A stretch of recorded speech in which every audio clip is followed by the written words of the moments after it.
Paparkalkag ng kamay. Baka pa dyan makasturan ang kamay niya.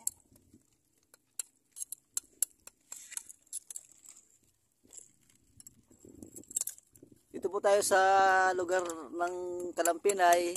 Hahanap po tayo ng mga tihim, mga bagisara. Ayan. Yan po ang isang pamamaraan para po kumuha ng tihim. Tawagin po sa amin dito sa lugar namin ay tihim. Baka po sa ibang lugar iba po ang tawag sa inyo.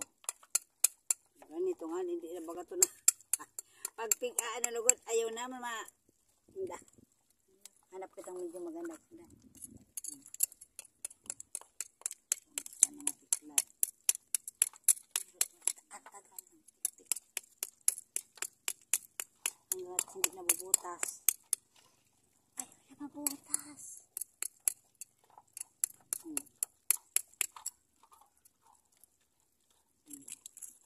Paano hangga-hanggaan ang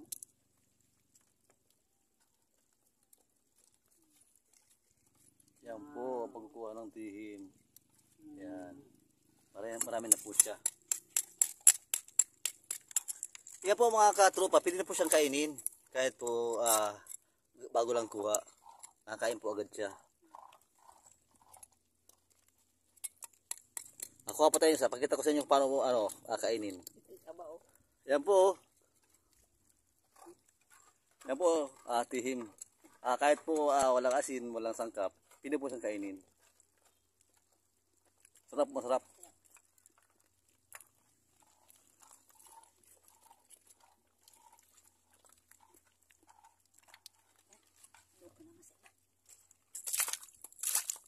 Ito po mga katropa ang tinatawag kong bagisara. Shell po siya, shell.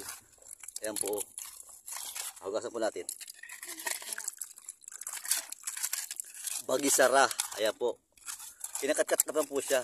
Andiyan na po sa ilalim ng batuhan. Tinatagaan lang po para makuha po itong bagisara na ito. Sa mga bibili po na ng bagisara, wag na po tayong tumawad kasi po mahirap po maghanap ng bagisara. Kung ano pong presyo nila, yun na lang po. Tamo naman po ang paghahanap nila, napakahirap po maghanap. Tapos mainit pa. Mainit ang dito sa tabing dagat. Napakahirap po talaga. Sa mga bata dyan, wag naman puro tulog. Minsan-minsan, pasyal-pasyal tayo sa tabing dagat. Kung nasa tabing dagat man kayo, para po makatulong tayo sa mga magulang natin na pang ulam-ulam lamang. Yan po. Kinukuha po siya dun.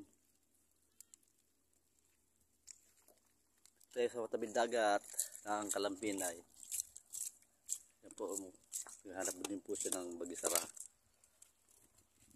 Araw po ng linggo, pasyal-pasyal, mga po namamasyal, kumukuha po ng shells na pang-ulam.